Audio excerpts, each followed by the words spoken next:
Have you ever wished that there was a formula, an actual formula for getting rich? And I'm not talking about winning a lottery here or a get rich quick scheme, but a simple equation that you can actually follow. Today I'm breaking down the Algebra of Wealth by Scott Galloway. The thing I love about books is that they're actually awesome, and it exposes you to great minds and great concepts that would have actually cost you an arm and a leg if you wanted to meet with the author in person, and you're going to be getting the books for peanuts. This formula I'm going to be sharing with you today is based on just 4 variables, and if you consistently apply these variables according to the book, you're actually going to hit it big. But before I dive in, if you're new to the channel, please like and subscribe for more practical financial insights like this so you don't miss it, right? According to the book, building wealth is all about understanding these fundamental variables because they determine wealth over time if you apply them. Scott Galloway calls these variables the Algebra of Wealth, which is the title of the book. There's a simple stat that actually buttresses his point. Did you know that most millionaires don't inherit their wealth or hit it big with a single big investment or something like that? In fact, research has actually shown that 79% of millionaires received zero inheritance. They simply mastered these 4 wealth variables better than most people. And today I'm going to be breaking that down, exactly what they are and how you can also apply them to your own life so that you could actually make wealth. The first variable in this wealth equation by Scott Galloway is focus. And Scott is not talking about concentration, right?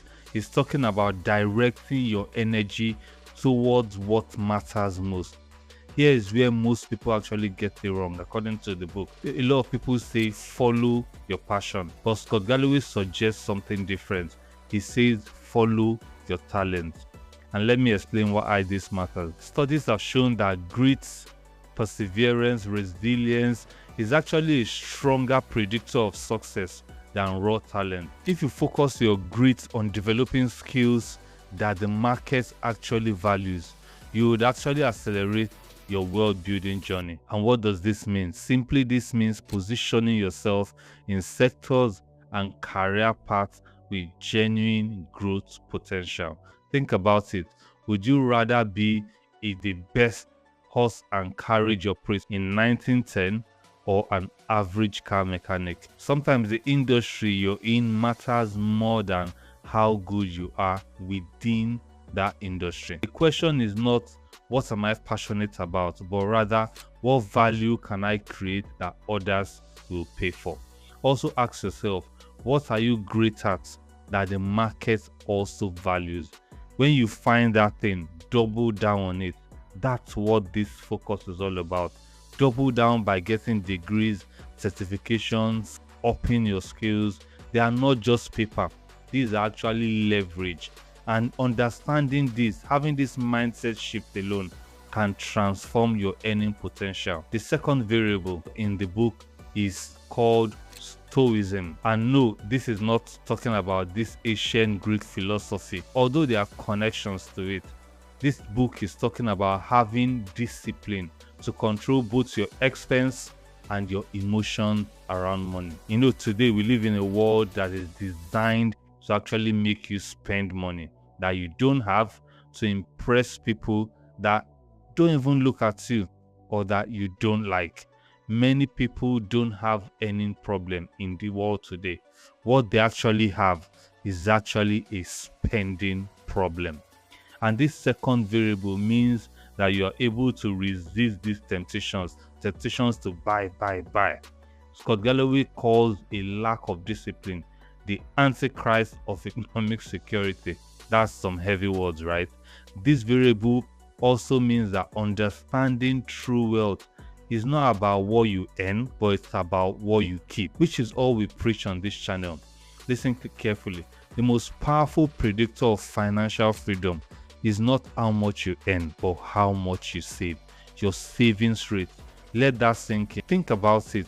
If you have 2 people, one is a doctor, he earns £100,000 and he spends £95,000, And the second person is the teacher that earns 50 but saves 15,000 pounds. You're thinking the doctor is richer than the teacher, right? But no, the teacher is able to keep more than the doctor. So over time, if this continues, the teacher would actually be wealthier than the doctor. And you might be thinking, but if I'm earning so much, if I'm working hard, don't I deserve to reward myself? And the truth is yes, but the greatest reward is not something that is temporal, a temporal happiness from a purchase. The greatest reward you can give yourself and your future self is the peace that you know that you're financially secure, that you've got investments for your future, that you've got a savings and emergency fund, that you've got all of that in place. And this discipline, this stoicism, is actually what helps you to be able to do the hard stuff. It's not glamorous, that's just the truth, but it has worked time and time again. Please, if you're finding this helpful, hit the like button. It helps this channel to grow a lot.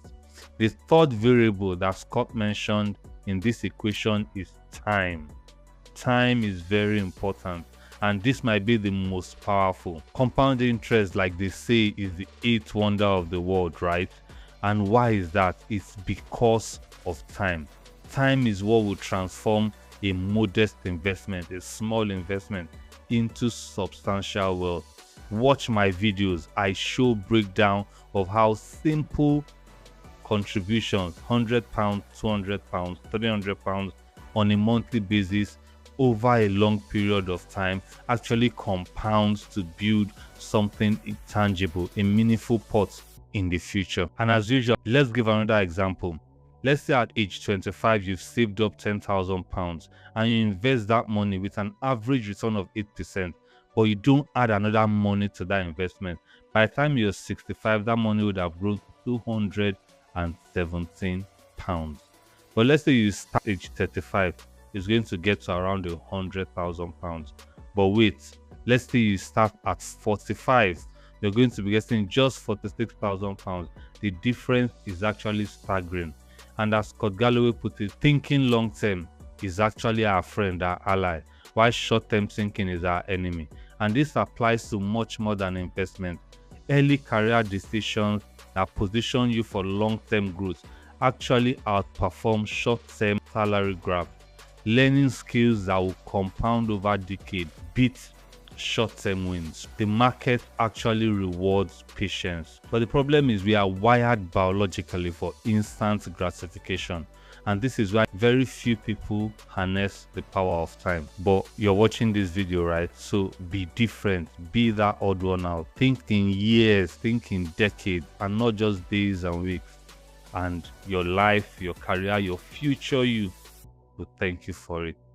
The final variable in this wealth equation is called diversification, and this is where even smart people often make critical mistakes. No matter how focused, disciplined, or patient you are, you will make mistakes. That's just the truth. The market will crash, there will be sectors that will decline, the unexpected will happen, especially if you are invested in the stock market. But that's where diversification comes. You might not get that winning stock all the time. And as Scott Galloway colorfully puts it, diversification is Kevlar. With it, bad decisions stay hot, but they won't prove fatal. And he should know this because he has admitted in many of his interviews of his investing mistakes as a result of a lack of diversification. So here are the key insights. Focus should be for earning money, while diversification is for investing it. Concentrate your efforts on building valuable skills and income streams, but spread your investments across different asset classes. And that's why in this channel we advise people a lot to invest in ETFs. Global stock market ETF is just perfectly fine. The goal is not to hit home runs with every investment, right? Like made 100%, all of that. No, is to avoid being struck out completely, is to avoid losing all your money, because you can win, but when you lose, it's going to be much more painful. And that's where diversification comes in. So a broad, diversified, long-term portfolio is actually your bulletproof vest against what the market would will throw at you during your investing life. And there you have it, the algebra of wealth. Focus on developing valuable skills and making wise life choices. Practice discipline or stoicism by controlling your expenses and emotions. Harness time, make use of time, be patient, take actions early, and lastly, diversify your investment to protect yourself against uncertainty. But here is the crucial part. These variables, they don't just add 1 plus 1, they actually multiply. So if any of them is actually 0, the whole equation just crumbles. 1 multiplied by 0 is 0. You get what I mean? So each fact in this equation should have an input from you. You should do all of them. All the focus in the world won't help you if you can't control your spending. That's you earning $1 million but also spending $1 million plus every year. It won't help you. Perfect discipline or stoicism is a waste of time if you start late, and time alone won't save you if your investments are not properly diversified. If you start investing years ago, you could lose everything tomorrow. But let me leave you with Scott Galloway's powerful definition of true wealth. True wealth is not about having a flashy income or expensive possessions. Real wealth or true wealth is about having passive income that exceeds your cost of living. As he puts it, rich is having passive income greater than your burn rate. It's your income to expense ratio that determines if you're actually truly rich. So what does this mean for you? No matter where you are financially right now, these 4 variables can guide your next step. Maybe you just need to focus on developing more valuable skills. Perhaps your spending needs more discipline, or it could be time to start investing consistently, even if the amounts are small. Whatever it is, start today. Remember, when it comes to wealth, the journey is measured actually in years and decades and not days or months. But that journey has to start somewhere. So start now. Start here. If you found this valuable, please once again hit the like button. It helps this channel a lot to reach more people. And comment below which of these 4 variables you need to work on the most. Until next time, say